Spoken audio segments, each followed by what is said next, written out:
മതസഹിഷ്ണുത പരിശുദ്ധ ഖുർആന്റെ അടിസ്ഥാന സിദ്ധാന്തമാണ്. ടിപ്പുവിന്റെ പ്രസംഗം മതത്തിൽ നിർബന്ധമില്ല എന്ന തത്വം ഖുർആൻ ഉയർത്തിപ്പിടിക്കുന്നു. ശരിയായ വിവേചനശീലം തെറ്റിൽ നിന്നും വ്യതിരിക്തമാണ്. മറ്റൊരു മതത്തിന്റെ വിഗ്രഹങ്ങളെ നിന്ദിക്കരുതെന്ന് ഖുർആൻ നിങ്ങളെ ഉണർത്തുന്നു. ഖുർആൻ പറയുന്നത് അവർ പ്രാർത്ഥിക്കുന്നതിനെ നിങ്ങൾ നിന്ദിക്കാതിരിക്കുക. അവർ അജ്ഞത മൂലം തെറ്റായ രീതിയിൽ അള്ളാഹുവിനെ നിന്ദിക്കാതിരിക്കാനായി എന്നത്രേ. തെറ്റ് ചെയ്യുന്നവരോടല്ലാതെ വേദങ്ങളുടെ ആൾക്കാരുമായി വാദിക്കരുത് എന്ന് ഖുർആൻ നിങ്ങളെ ഓർമ്മിപ്പിക്കുന്നു. നല്ല കാര്യങ്ങളിൽ നിങ്ങൾ അന്യോന്യം മത്സരിക്കണമെന്നാണ് ഖുർആൻ പ്രതീക്ഷിക്കുന്നത്. ഓരോ കാര്യത്തിനും നാം ദൈവിക നിയമങ്ങൾ കൊണ്ടുവന്നിരിക്കുന്നു എന്നും മാർഗം കാണിച്ചു തന്നിരിക്കുന്നു എന്നുമാണ് ഖുർആൻ പറയുന്നത്. അള്ളാഹു ഉദ്ദേശിച്ചിരുന്നുവെങ്കിൽ അവന് നിങ്ങളെ ഒരേ ഒരു സമുദായമാക്കി തീർക്കാമായിരുന്നു. അതിനാൽ നല്ല കാര്യങ്ങളിൽ മത്സരിക്കുക. വേദങ്ങൾ നൽകപ്പെട്ട ആളുകളോട് നിങ്ങൾ ഇതിനെ പറയണമെന്നാണ് ഖുർആൻ കരുതുന്നത്. ഞങ്ങൾക്ക് അവതീർണമായ ഒന്നിലും നിങ്ങൾക്ക് അവതീർണമായ ഒന്നിലും വിശ്വസിക്കുന്നു. ഞങ്ങളുടെ ദൈവവും നിങ്ങളുടെ ദൈവവും ഒന്നു തന്നെയാണ്. ക്രിസ്ത്യാനികളോടുള്ള ബഹുമാനപ്പെട്ട ടിപ്പു സുൽത്താന്റെ പ്രസംഗമാണിത്. അവന് മുമ്പാകെയാണ് ഞങ്ങൾ നമിക്കുന്നത്. ദൈവത്തിൽ നിന്ന് ലഭിച്ച ഈ നിയമങ്ങൾ നാം നമ്മുടെ ഹൃദയത്തിൽ ഏറ്റവും പ്രിയപ്പെട്ടതായി കാത്തു സൂക്ഷിക്കുന്നു. ഈ നിയമത്തിന്റെ അടിത്തറ മനുഷ്യന്റെ മനസ്സിലും യുക്തിചിന്തയിലും മനുഷ്യ സാഹോദര്യത്തിലുമായി ഹൈന്ദവ വേദങ്ങളും നാം ആദരപൂർവം വായിച്ചു പഠിച്ചിട്ടുണ്ട്. വിവിധ പേരുകളിൽ അറിയപ്പെടുന്നുവെങ്കിലും ഏകനായ ദൈവത്തിലുള്ള വിശ്വാസം പ്രകടിപ്പിക്കുകയും സർവലൗകികമായ ഏകതയിലുള്ള വിശ്വാസം പ്രഖ്യാപിക്കുകയും ചെയ്യുന്നവയാണവ. ഹൈന്ദവ വേദങ്ങളെ കുറിച്ച് ബഹുമാനപ്പെട്ട ഷഹീദ് ടിപ്പു സുൽത്താന്റെ ഏറ്റവും പ്രാമാണികമായ ഒരു കമന്റ്, അതിന്റെയും ബേസ് ഏകദൈവ വിശ്വാസം തന്നെയാണ്. മതത്തിന്റെ മേലങ്കി അണിഞ്ഞ ചില ആളുകൾ ഈ സാമ്രാജ്യത്തിന്റെ അതിരുകൾക്കുള്ളിൽ കടന്നുവന്ന് വിവിധ മതങ്ങൾ തമ്മിലുള്ള വിദ്വേഷത്തിന്റെ കപടവും ദൈവവിരുദ്ധവുമായ സിദ്ധാന്തങ്ങൾ പ്രചരിപ്പിക്കുന്നു എന്ന കാര്യം നമ്മെ വ്യഥിതനാക്കുന്നു.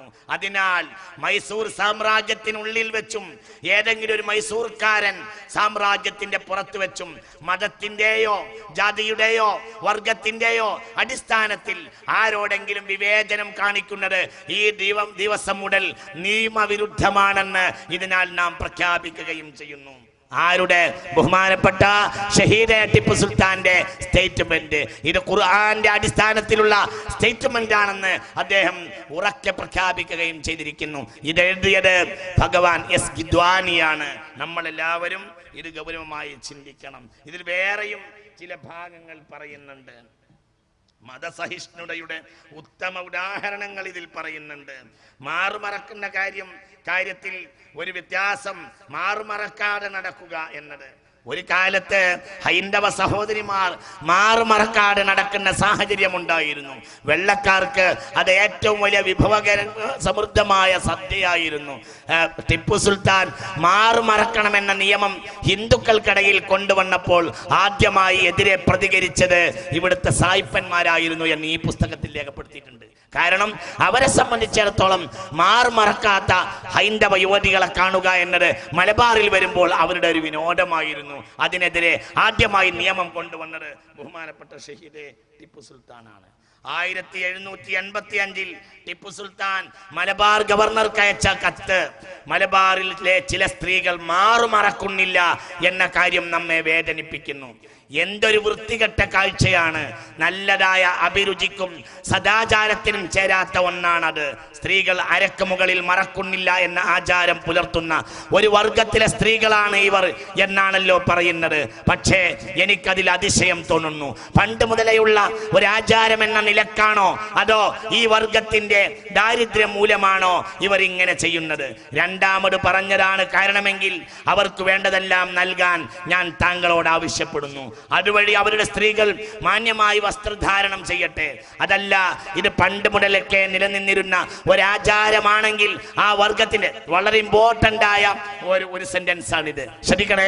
ഒരു മാറുമറക്കുക എന്നത് സത്യത്തിലെ ഒരു സദാചാരപരമായ നിയമമാണ്. ഒരു രാജാവിന് ആ നിയമം കൊണ്ടുവരാൻ അധികാരമുണ്ട്. പക്ഷേ അവിടെ പോലും കാണിക്കുന്ന സൂക്ഷ്മത എത്ര ഗൗരവമാണെന്ന് നാം ഓരോരുത്തരും ആലോചിക്കണം, വളരെ ചിന്തിക്കണം.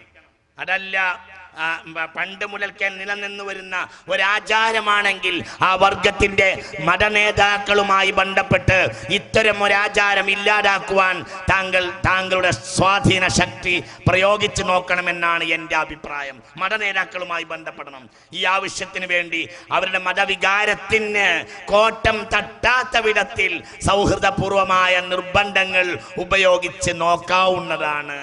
മലബാർ ഗവർണർക്ക് 1785 ടിപ്പു സുൽത്താൻ, ഷഹീദ് ടിപ്പു സുൽത്താൻ അയച്ച കത്താണ്. ഇതൊക്കെ ഭഗവാൻ എസ് ഗിദ്വാനിയുടെ ദി സൈഡ് ഓഫ് ടിപ്പു സുൽത്താനിൽ നിന്നാണ് വായിച്ചിരിക്കുന്നത്. നമ്മൾ ശ്രദ്ധിക്കണം. ഇവിടെ മതസഹിഷ്ണുതയുടെ പിന്നാലെയായിരുന്നു ഒരു പച്ചയായ ഒരു മുസ്ലിമായിരുന്നു ഷഹീദ് ടിപ്പു സുൽത്താൻ. അല്ലാഹു മഗ്ഫിറത്ത് നൽകട്ടെ. അല്ലാഹു മഗ്ഫിറത്ത് നൽകട്ടെ. ഒരു തികഞ്ഞ മുനീറുമായിരുന്നു ബഹുമാനപ്പെട്ട. ഇവിടെ വരാറുണ്ടായിരുന്നു. ഈ ജിഫ്രി ഹൗസിൽ വരാറുണ്ടായിരുന്നു. ജിഫ്രി ഹൗസിൽ പടയോടുകൂടെ വന്നു. അവിടെ ഒരു ദിക്ർ ഹൽഖ നടക്കുകയായിരുന്നു. അപ്പോൾ ബഹുമാനപ്പെട്ടവർ വന്നു. പടയുമുണ്ട്. ആകെ ഒരു 10 പറ കൊള്ളുന്ന ഒരു പാത്രത്തിലാണ് ചോറ് വെച്ചത്. അവിടെ കൂടി ആ ദിക്റിൽ കൂടി അവർക്ക് ഭക്ഷണം കൊടുക്കാൻ വേണ്ടി പട്ടാളത്തോടു കൂടി ടിപ്പു സുൽത്താൻ വന്നു. എന്ത് ചെയ്യുമെന്ന് ആദ്യമായി എല്ലാവർക്കും. അപ്പോൾ തങ്ങൾ ഇറങ്ങി വന്ന് ഒരു പിടി അരി കൂടെ എടുത്തിട്ട് ചോറ്റിലേക്ക് ഇട്ടു. എല്ലാവർക്കും വിളമ്പിക്കൊടുത്തോളൂ, പാത്രം കൊട്ടിക്കളയരുത് എന്ന് പറഞ്ഞു. ഇതുപോലത്തെ ചില വിഷയങ്ങൾ നമ്മൾ സംസാരിക്കേണ്ടതുണ്ട്. നമ്മളെ മുൻഗാമികൾ മാനവബോധത്തിൽ അധിഷ്ഠിതമായ മതത്തെ യഥാർത്ഥത്തിൽ മനസ്സിലാക്കിയവരായിരുന്നു. ഉത്തമ ഉദാഹരണങ്ങളാണ് ഈ കാണുന്നത്. നിറഞ്ഞ ഒരു വിശ്വാസിയ, ആ നിറഞ്ഞ വിശ്വാസിക്ക് ഇതിന് കഴിയുന്നത് അള്ളാഹുവിന്റെ ഖുർആന്റെ സാക്ഷ്യപത്രം അതാണ് എന്നതുകൊണ്ട്. പോകട്ടെ, കേരളത്തിൽ ഇസ്ലാമിന്റെ പ്രചാരണത്തിന് ഏറ്റവും അധ്വാനിച്ച ഒരാളാണല്ലോ ബഹുമാനപ്പെട്ട സയ്യിദ് അബ്ദുറഹ്മാൻ ബാഫഖ് തങ്ങൾ. മുസ്ലിം ലീഗ് ചരിത്രകഥകൾ എന്ന പുസ്തകത്തിൽ നിന്ന് ഞാൻ വാക്കുദ്ധരിക്കാം, വാക്ക് എടുത്തു പറയാം, ശ്രദ്ധിക്കണം. RSSകാരനും ആരാധകനായി. സ്ഥലം ചാവക്കാട് ടൂറിസ്റ്റ് ബംഗ്ലാവ്. അവിടെ ഗഹനമായ ചർച്ചയിലാണ് അവർ ഹിന്ദു മുസ്ലിം നേതാക്കന്മാർ. മണത്തല സംഭവം ആളിക്കത്തുന്ന സമയം ചാവക്കാട് ടിപ്പു സുൽത്താൻ റോഡിലൂടെ വാദ്യാഘോഷയാത്ര പോയ ഹൈന്ദവ സഹോദരന്മാർ മണത്തല ജുമാഅത്ത് പള്ളിക്ക് മുമ്പിലെത്തിയപ്പോൾ വാദ്യാഘോഷങ്ങൾക്ക് വീര്യം കൂട്ടി. ഇത് സംഘർഷത്തിനിടയാക്കി. ഹിന്ദു മുസ്ലിം വൈര്യത്തിന്റെ കനലുകൾ അങ്ങിങ്ങ് പ്രത്യക്ഷപ്പെട്ടു. ചെറിയ ഒരു കാറ്റടിച്ചാൽ മതി തീ ഒന്നായി ആളിക്കത്താൻ. സംഘർഷം മൂർച്ഛിച്ച മണത്തലയിലേക്ക് സമാധാന സന്ദേശവുമായി ഓടിയെത്തിയതാണ് സയ്യിദ് അബ്ദുറഹ്മാൻ ബാഫഖ് തങ്ങൾ. ഹിന്ദുക്കളുടെ ഇടയിൽ ചെന്ന് സമാധാന ശ്രമങ്ങൾക്ക് തുടക്കം കുറിച്ച കേളപ്പജിയെ കൂക്കിവിട്ട ജനസംഖ്യർക്കിടയിലേക്കാണ് ബാഫഖ് തങ്ങൾ സ്നേഹതയുമായി എത്തുന്നത്. ശ്രദ്ധിക്കണേ, ഹിന്ദുക്കളുടെ ഇടയിൽ ചെന്ന് സമാധാന ശ്രമങ്ങൾക്ക് തുടക്കം കുറിച്ച കേളപ്പജിയെ കൂക്കിവിട്ട ഹൈന്ദവ സംഘർക്കാർക്കിടയിലാണ് ബാഫഖ് തങ്ങൾ സ്നേഹദൂതുമായി എത്തുന്നത്.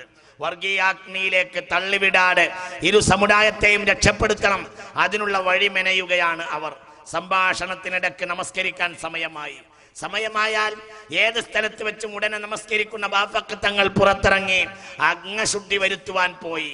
ഉടനെ റൂമിൽ തിരിച്ചെത്തിയ ബാഫഖ് തങ്ങളോട് നിസ്കാരം ഇത്ര എളുപ്പത്തിൽ കഴിഞ്ഞോ എന്ന് കേളപ്പജി ചോദിച്ചു. നിസ്കാരം കഴിഞ്ഞില്ല എന്നും അവിടെ അംഗശുദ്ധി വരുത്താൻ കുളിമുറിയിൽ വെള്ളമില്ലെന്നും ബാഫഖ് തങ്ങൾ മറുപടി പറഞ്ഞു. ഇത് കേട്ട ഒരു RSS പ്രവർത്തകൻ ബാഫഖ് തങ്ങളുടെ കയ്യിൽ നിന്ന് വെള്ളപ്പാത്രം വാങ്ങി എവിടെ നിന്നോ വെള്ളവുമായി വന്നു. മാത്രമല്ല തങ്ങൾക്ക് ഉളു ചെയ്യുവാൻ വെള്ളം ഒഴിച്ചു കൊടുക്കാനും ആ ഹൈന്ദവ സഹോദരൻ തുനിഞ്ഞു. സമാധാന ശ്രമത്തിന് വന്ന കേളപ്പജിയുമായി നിസ്സഹകരിക്കുകയും ശാന്തിയുടെയും സമാധാനത്തിന്റെയും പാത കൈവിട്ട് ഇനി അടുത്ത പള്ളികളുടെ മുന്നിലൂടെ ചെണ്ടകൊട്ടി പോകാനും വർഗീയ വൈരം കത്തിക്കുവാനും ശ്രമിക്കുന്ന RSSകാരൻ ബാഫഖ് തങ്ങൾക്ക് ഉളൂ ചെയ്യാൻ വെള്ളം കൊണ്ടുവരിക മാത്രമല്ല അത് ഒഴിച്ചു കൊടുക്കുവാൻ പോലും സന്നദ്ധമായത് പരിശുദ്ധ വ്യക്തിത്വത്തിന്റെ ആകർഷണമായിരുന്നു. മുസ്ലിം ലീഗ് ചരിത്ര കഥകൾ 84-85. ശ്രദ്ധിക്കണം. ഇവിടെ ശ്രദ്ധിക്കേണ്ട വളരെ മർമ്മപ്പെട്ട ഒരു കാര്യം നാം മനസ്സിലാക്കേണ്ടത്, എന്തുകൊണ്ട് ഇതാണ് ഇസ്ലാം എന്ന് ബാഫഖ് തങ്ങൾ പഠിപ്പിച്ചു. ആ മനുഷ്യനാണ്